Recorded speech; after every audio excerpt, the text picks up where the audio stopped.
Hello everyone, welcome back to my channel Bharati style. ఎలా ఉన్నారు అందరూ? నేనైతే చాలా బాగున్నాను. ఐ హోప్ మీరందరూ కూడా చాలా బాగున్నారని అనుకుంటున్నాను. సో కొత్తగా ఎవరైనా నా ఛానల్ని ఇప్పుడే చూస్తున్నట్లయితే thanks for visiting my channel and also నా ఛానల్ని సబ్స్క్రైబ్ అయిపోండి. అండ్ ఇలాంటి మరిన్ని యూస్ఫుల్ కంటెంట్స్ అనేవి వస్తూనే ఉంటాయి. సో దట్ నా ఛానల్ని మీరు సబ్స్క్రైబ్ చేసుకొని పక్కనే ఉన్న బెల్ ఐకాన్ కూడా క్లిక్ చేసి పెట్టుకోండి. నేను పెట్టే ప్రతి వీడియో మీ వరకు వస్తుంది. సో చాలామంది నా వీడియోస్ చూస్తున్నారు కానీ సబ్స్క్రైబ్ చేసుకోవట్లేదు. So please subscribe and also comment కూడా చేస్తే నా వీడియో అనేది ఇంకొంతమందికి యూట్యూబ్ అనేది పుష్ చేస్తుంది. ఈరోజు వీడియో ఏంటంటే న్యూ బోర్న్ హైజీన్ టిప్స్ అనేవి కొన్ని షేర్ చేసుకుందాం అనేసి వీడియో చేస్తున్నా. సో ఏంటి అంటే ఇప్పుడు బేబీ పుట్టగానే మనం ఎలా పడితే అలా చేసేయడం అనేసి కొన్ని తెలియని పనులు అలాంటివి చేస్తూ ఉంటే ఏమవుతుంది, వాళ్ళని జాగ్రత్తగా చూసుకోకపోయినా అండ్ నీట్నెస్ మెయింటైన్ చేయకపోయినా చిన్నపిల్లలు కాబట్టి న్యూ బార్న్స్ కాబట్టి వాళ్ళకి త్వరగా ఇన్ఫెక్షన్స్ లేదా హెల్త్ ప్రాబ్లమ్స్ వచ్చే అవకాశం ఉంటుంది అనమాట. సో దట్ మనం తీసుకోవాల్సిన జాగ్రత్తలు మినిమం జాగ్రత్తలు మనం తీసుకోవాలి. సో నా ఎక్స్పీరియన్స్ మీకు కొంచెం షేర్ చేసుకుందాం. కొన్ని చెప్తాను అండ్ ఆల్సో ఇంపార్టెంట్వి కూడా అవి. సో మీకు కనుక అవి హెల్ప్ఫుల్ అయితే I'm happy. So let's get in to the video. So ఈరోజు వీడియో టైటిల్ ఏంటంటే న్యూ బోర్న్ హైజీన్ టిప్స్ అనమాట. సో నేను ఒక్కొక్కటిగా కొన్ని షేర్ చేసుకుంటాను. అవి అన్నీ నేను నెంబర్ చెప్పను, బట్ నాకు ఎన్నైతే తెలుసో నేను అవన్నీ షేర్ చేసుకుందాం అనుకుంటున్నాను. సో ఫస్ట్ వన్ ముఖ్యంగా ఏంటంటే బేబీ పుట్టినంటే ఏంటంటే వెచ్చగా ఉంచాలి అంటారు కదా. సో వెచ్చగా ఉంచాలని అందరూ ఏం చేస్తారు, లేయర్లు కప్పేస్తూ ఉంటాము. వాళ్ళకి డ్రెస్ వేస్తాము, దానిపైన ఇంకొక టవల్ చుడతాము, మళ్ళీ పడుకోబెడతాము. అండ్ ఆల్సో వాళ్ళ బేబీ క్యారియర్ ఉంటుంది కదా, అందులో పెట్టి జిప్పేసేస్తూ ఉంటాము వేడిగా ఉండాలి అంటారని. మరీ అంత వేడి ఉండనవసరం లేదు వాళ్ళకి. జస్ట్ వాళ్ళకి రాంపర్స్ అని ఉంటాయి కదా, లైక్ మనకి హ్యాండ్స్ సాక్స్లు అండ్ అలాగే హ్యాండ్స్ కలిపి వచ్చేస్తుంది అనమాట డ్రెస్. అలాంటివి వేసి ఒక క్యాప్ పెడితే సరిపోతుంది. వాళ్ళు ఏమి చుట్టేసి పెట్టేనవసరం లేదు. ఇంతకుముందు అది ఇప్పుడున్న వాతావరణానికి అలా చేయనవసరమే లేదు.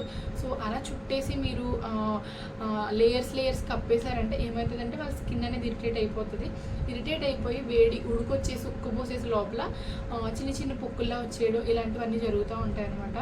సో ఇది నేను చూశాను కాబట్టి నేను చెప్తున్నాను. బికాజ్ మా వదిన ఏం చేశారంటే అలా వేడిగా ఉంచాలని బేబీకి ఫుల్గా క్లాత్స్ వేసేసి చుట్టేసి బేబీ క్యారియర్లో పెట్టేసేవారు అన్నమాట. నైట్ టైం బాగా వెచ్చగా పడుకుంటున్నాడు కదా అని వాళ్ళ బాబుని ఏమైంది అలా పెట్టేస్తుంటే కొన్ని డేస్కి ఏమైందంటే మొత్తం పైనుంచి కింద వరకు ఒళ్ళంతా పొక్కులు వచ్చేసాయి. సో డాక్టర్ దగ్గరికి తీసుకెళ్లారు, ఏదైనా స్కిన్ మీద ఎలర్జీ వచ్చిందేమో అని. డాక్టర్ ఏం చెప్పారంటే హీట్ ఎక్కువైపోయి అలా వచ్చేసింది, అలా చెయ్యొద్దు మీరని చెప్పారంట. సో అందుకే చెప్తున్నాను. నేను తను చెప్పాక నా బేబీ నేను అలా చేయలేదు, బికాజ్ ఆల్రెడీ ఫేస్ చేశారు కాబట్టి వాళ్ళ ఎక్స్పీరియన్స్ షేర్ చేసుకున్నప్పుడు ఓకే అలా చేయకూడదని మాకు అర్థమైంది అనమాట. సో మొత్తం మూసైన అవసరం లేదు, కొంచెంగా చేస్తే చాలు. జస్ట్ డైరెక్ట్గా రాంపర్స్ అని ఉంటాయన్నమాట. అవి ఫుల్గా డ్రెస్లా ఉంటాయి పై నుంచి కింద వరకు. సాక్స్ అండ్ అలాగే చేతికి మిట్టెస్తో సహా ఉంటుంది ఆ డ్రెస్, అది వేసుకుంటే సరిపోతుంది. అండ్ పడుకున్నప్పుడు చిన్నగా పల్చగా ఉన్న బ్లాంకెట్ ఏదైనా కప్పితే సరిపోద్ది.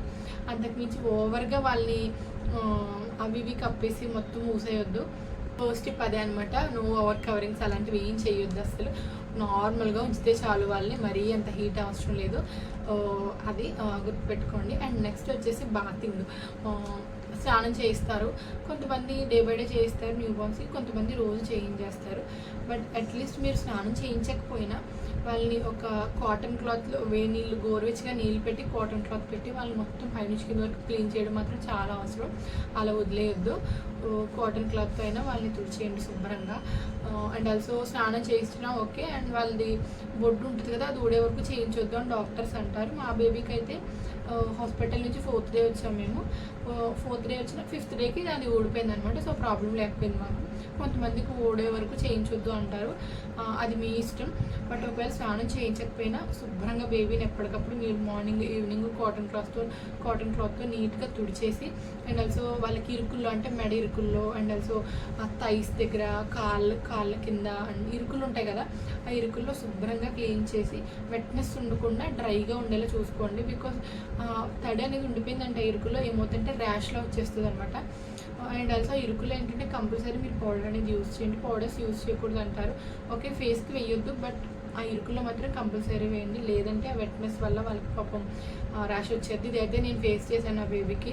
నేను ఆల్రెడీ స్కిన్ కేర్ ప్రొడక్ట్స్ తను షేర్ చేసినప్పుడు ఆ వీడియోలో చెప్పాను అనమాట. సో అలాంటి ప్రాబ్లమ్స్ ఏమి ఉండకూడదు అంటే నీట్గా క్లీన్ చేసి బేబీని ఇరుకుల్లో పౌడర్ వేసి మీరు ఎప్పటికప్పుడు దాన్ని నీట్గా ఉంచండి. సో ఫస్ట్‌లో ఏంటంటే డైపర్స్ వెయ్యం కాబట్టి ఎప్పటికప్పుడు వాటిని తుడిచేస్తూ నీట్‌గా తుడిచేసి మళ్ళీ మనం వేరేవి మార్చుకుంటూ ఉండాలి. అవి క్లాత్ డైపర్స్ అయినా, ఉత్తి క్లాత్స్ అయినా, ఏవైనా కింద వేసే మ్యాట్స్ అయినా ఎప్పటికప్పుడు వెట్నెస్ లేకుండా చూసుకోండి. లేదంటే తర్వాత వాళ్ళకి ర్యాష్ వచ్చేసి, పొక్కులు వచ్చేసి రెడ్‌గా అయిపోయి పాపం చాలా బాధపడాల్సి వస్తుందనమాట. సో నెక్స్ట్ అయితే అది బాతింగ్ విషయంలో చాలా కేర్ తీసుకోండి. Compulsory morning, evening sponge bath అయినా చేయించండి. అండ్ నెక్స్ట్ ఏంటంటే న్యూ బార్న్స్లో ఏంటంటే నెయిల్స్ అనేవి పెరిగిపోతూ ఉంటాయి అనమాట. అస్తమాను వాళ్ళే ఫాస్ట్గా పెరిగిపోతాయి. సో దట్ ఏం చేయాలి, మనం వీక్లీ 2 or 3 టైమ్స్ అయినా మనం చూసుకుంటూ ఉండాలి, అవి కట్ చేస్తూ ఉండాలి. మీరు చిన్నపిల్లలు నెయిల్ కట్టర్స్ అయినా పర్లేదు, ఆర్ఎల్స్ నెయిల్ ట్రిమ్మర్స్ వచ్చాయి కదా ఇప్పుడు. సో మీ చాయిస్ అది. నేనేం చేసేదానంటే నెయిల్ ట్రిమ్మర్ తీసుకున్నాను, బట్ నాకు భయం వేసేది. స్నానం చేసిన తర్వాత నేనే మెల్లగా నోటితో తీసేస్తూ ఉండేదాన్ని.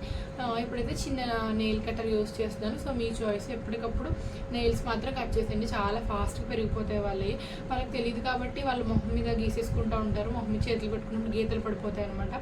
సో కంపల్సరీ నెయిల్స్ అనేవి కట్ చేసుకోండి, క్లీనింగ్ అనమాట. అండ్ 4th వచ్చేసి నోస్, ఇయర్ క్లీనింగ్. స్నానం చేయించినప్పుడు వాటర్ వెళ్ళిపోతూ ఉంటాయి, మ్యాక్సిమం వెళ్ళకుండా చూసుకోండి. అప్పుడప్పుడు వెళ్ళిపోతూ ఉంటాయి అనమాట, మ్యాక్సిమం ఇయర్స్లోకి వెళ్ళిపోతూ ఉంటాయి. సో మీరేంటంటే ఇయర్ బడ్స్ అలాంటివి అసలు పెట్టొద్దు. ఒకవేళ పెట్టినా ఏంటంటే అవుటర్ లేయరే మనం తుడుచుకోవాలి, లోపలికంటే ఇయర్ బడ్ అనేది అసలు పెట్టకూడదు.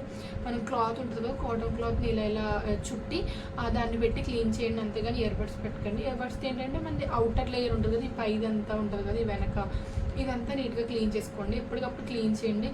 లేదంటే ఆ సబ్బు అది ఇది ఉండిపోయి ఏంటంటే వాళ్ళకి దొరకొచ్చేస్తుంది అనమాట. అండ్ నోస్ క్లీనింగ్ కూడా అంతే, మీరు కాటన్ క్లాత్ పెట్టి అది కూడా ముందే క్లీన్ చేయండి. సో తుమ్ములు వచ్చినప్పుడు వాటర్ ఏమైనా వెళ్తే వాళ్ళకి బయటకు వచ్చేస్తూ ఉంటాయి అవి. అండ్ ముక్కు ఏమైనా సౌండ్స్ వస్తున్నాయి అలా చేసినా అంటే అప్పుడు మీరు నాజల్ డ్రాప్స్ ఇస్తారు డాక్టర్, వాళ్ళు పుట్టినట్టు ఇచ్చేస్తారు మనకి. సో ఆ నాజల్ డ్రాప్స్ అనేవి వేస్తే ఇంకా తర్వాత నార్మల్ అయిపోతారు. 5th వన్ ఏంటంటే కొంతమంది డైపర్స్ వేస్తారు, కొంతమంది నార్మల్ క్లాత్ యూస్ చేస్తారు. సో ఏదైనా సరే ఒకవేళ డైపర్ యూస్ చేసే వాళ్ళైతే చాలా నీట్గా మెయింటైన్ చేయాలి. న్యూ బార్న్స్కి 2 to 3 అవర్స్కి చూసుకుంటూ ఉండాలి. అండ్ 2 to 3 అవర్స్ అంటే మార్చేస్తూ ఉండాలన్నమాట. మార్చినప్పుడల్లా మనం వెట్ క్లాత్తో తోడాలి, లేదంటే వెట్ వైప్స్ ఉంటాయి, వెట్ వైప్స్తో తోడొచ్చు. అవసరమైతే మీరు ర్యాష్ క్రీమ్ కూడా రాసి మళ్ళీ డైపర్ వేయండి, సో దట్ తనకి ఏ ర్యాషెస్ రాకుండా ఉంటాయి అనమాట. సో ఆ ప్లేస్ అయితే చాలా నీట్గా చూసుకుంటూ ఉండాలి, ఎప్పటికప్పుడు మనం అబ్జర్వ్ చేస్తూ ఉండాలి ఎలా ఉంది ఏంటంటే. న్యూ బార్న్స్ అయితే అస్తమానం వెళ్తూ ఉంటారు మోషన్, ఒక్కొక్కరు మ్యాక్సిమం 3 to 4 టైమ్స్ వెళ్తారు, ఒక్కొక్కరు 2 daysకి 3 daysకి వెళ్ళరు. అది వాళ్ళ బాడీ తత్వాన్ని బట్టి ఉంటుంది అనమాట. సో చెక్ చేసుకుంటూ మనం ఎప్పటికప్పుడు హైజీన్ అనేది మెయింటైన్ చేయాలి డైపర్స్ విషయంలో. మీరు క్లాత్ యూస్ చేసినా ఓకే, ఎప్పుడు వెళ్తే అప్పుడు అది తడిగా అవ్వనండి, మీరు వేరే క్లాత్ మళ్ళీ తనకి చేంజ్ చేస్తూ ఉండండి. సో ఎటువంటి ర్యాషెస్ రాకుండా ఉంటాయన్నమాట. So and also diapers use చేసే వాళ్ళకి నేను చెప్పేది ఏంటంటే ఒక మంచి డైపర్స్ వాడండి, తక్కువ రేటే కాదు, మంచి బ్రాండెడ్ వాడండి. మనకి ఇప్పుడు ప్యాంపర్స్ అని రకరకాల బ్రాండ్స్ ఉన్నాయి కదా, హగ్గీస్ అని, లవ్లప్ అని, మామీ పోకో ప్యాంట్స్ అని, ఇవన్నీ బ్రాండెడే వాడండి, నాన్ బ్రాండెడ్ ఏం వాడకండి. నేను ఇచ్చే టిప్ ఏంటంటే టేప్ డైపర్స్ తీసుకోండి, బికాజ్ దానివల్ల వాళ్ళకి నొక్కడం కానీ ఇలాంటివి ఏమి ఉండవు, లూజ్గా ఉంటుంది. అండ్ ఆల్సో వాళ్ళకి ఫ్రీగా కూడా ఉంటుంది అనమాట. అండ్ ప్రీమియం డైపర్స్ అని ఉంటాయి, అవి ఏంటంటే ఎందులో అయినా వెట్ ఇండికేటర్ ఉంటుంది అనమాట. ఇండికేటర్ ఏంటంటే నిండిపోగానే మనకి అది చూపిస్తుంది, కలర్ చేంజ్ అవుతుంది, సో దట్ మనకి ఈజీ అవుతుంది, ఎప్పుడు మార్చాలి అనేది తెలుస్తుంది అనమాట. సో అలాంటివైనా తీసుకోండి. నేను డైపర్ క్రీమ్ ఎందుకు రాయమని చెప్తున్నాను అంటే చెప్పాను, నేను లాస్ట్ వీడియోలో ఆల్రెడీ షేర్ చేశాను. డైపర్ క్రీమ్ అనేది మన బేబీస్కి రాసినప్పుడు ఏమవుతుందంటే వాళ్ళ టాయిలెట్ అండ్ అలాగే ఈ క్రీమ్ అనేది ఏం చేస్తుందంటే వాళ్ళ టాయిలెట్కి స్కిన్కి మధ్య ఒక బ్యారియర్లా ఉండి స్కిన్కి అటాచ్ అవ్వకుండా చూస్తుందంట. సో దట్ అందుకనే డైపర్ క్రీమ్ అవసరమైతే యూజ్ చేయండి. అండ్ నెక్స్ట్ ఇంకొకటి ఏంటంటే బేబీ క్లాత్స్ వాష్ కేర్ అనమాట. మనం బేబీ క్లాత్స్ అనేవి సెన్సిటివ్గా చాలా స్మూత్గా డెలికేట్గా ఉంటాయి కదా బేబీస్ క్లాత్స్ అనేవి. సో మనం ఏం చేయాలంటే హార్ష్గా ఉండే సర్ఫ్స్ ఇలాంటివి కాకుండా బేబీ క్లాత్స్ కోసం ఇప్పుడు లిక్విడ్స్ అనేవి వచ్చేసాయి అనమాట. సో అలాంటి ఒక లిక్విడ్ తీసుకుని వాటితో వాష్ చేస్తే మంచిది అనమాట. అండ్ ఆల్సో డిఫరెంట్గా అంటే వేరేగా పెట్టి వాష్ చేయాలి, అందరి బట్టలతో కలిపి వాష్ చేయకూడదు పిల్లల బట్టలు అనేవి. సో వేరేగా పెట్టి వాష్ చేస్తే మంచిది. అండ్ ఆల్సో ఎండలో బాగా ఆరితే వాటి టైము కాసేపు అయినా ఎండలో ఆరితే జెమ్స్ అనేవి పోతాయి అండ్ నీట్గా అయిపోతాయి అనమాట. సో బేబీ క్లాత్స్ అనేవి మనం జాగ్రత్తగా జెంటల్గా వాష్ చేసుకుని జాగ్రత్తగా పెట్టుకోవాలి. అండ్ ఫైనల్గా నేను చెప్పే టిప్ ఏంటంటే, మనం బేబీకి ఏదైనా చేసినప్పుడు, బేబీ కేర్ ఏది చేసినా కూడా మనం శుభ్రంగా హ్యాండ్స్ వాష్ చేసుకుని చేయాలి. ఎలా పడితే అలాగా చేయకూడదు అసలు. అండ్ ఆల్సో ఎవరైనా గెస్ట్స్ వచ్చినా కూడా మీరు వాళ్ళకి నార్మల్గా చెప్పేయండి, మీరు హ్యాండ్స్ వాష్ చేసుకోండి అని. మ్యాక్సిమం వచ్చే వాళ్ళు అందరూ కాళ్ళు కడుక్కుని చేతులు కడుక్కుని వస్తారు. ఒకవేళ మీకు ఎవరైనా అలా చేయలేదు అనిపిస్తే మీరు చెప్పేయండి, ఒకసారి వాష్ చేసుకోండి. ఆరెంజ్ మీ దగ్గర శానిటైజర్ మెయింటైన్ చేస్తే శానిటైజర్ వేసుకుని వాళ్ళకి బేబీని ఇవ్వండి. ఎవరో ఏదో అనుకుంటారంటే, మన బేబీకి మళ్ళీ వాళ్ళ నుంచి ఏదైనా ఇన్ఫెక్షన్ వచ్చిందంటే తర్వాత మనం బాధపడాలి. సో మీరు ఫస్ట్ 3 months అయితే చాలా జాగ్రత్తగా మీరు చూసుకోవాలి బేబీని. ఇలాంటి విషయాలు అసలు కాంప్రమైజ్ అవ్వద్దు. సో నాకు తెలిసిన టిప్స్ అయితే నేను మీకు షేర్ చేసుకున్నాను. ఇంకా ఏమైనా ఉంటే నేను మళ్ళీ నెక్స్ట్ వీడియోలో పెడతాను. సో ప్రస్తుతానికి అయితే నేను షేర్ చేసుకునే బేబీ టిప్స్ ఇవన్నమాట. ఎవరైనా మామ్స్ ఉంటే కంపల్సరీ మీకు ఇవి యూజ్ అవుతాయి అనుకుంటున్నాను.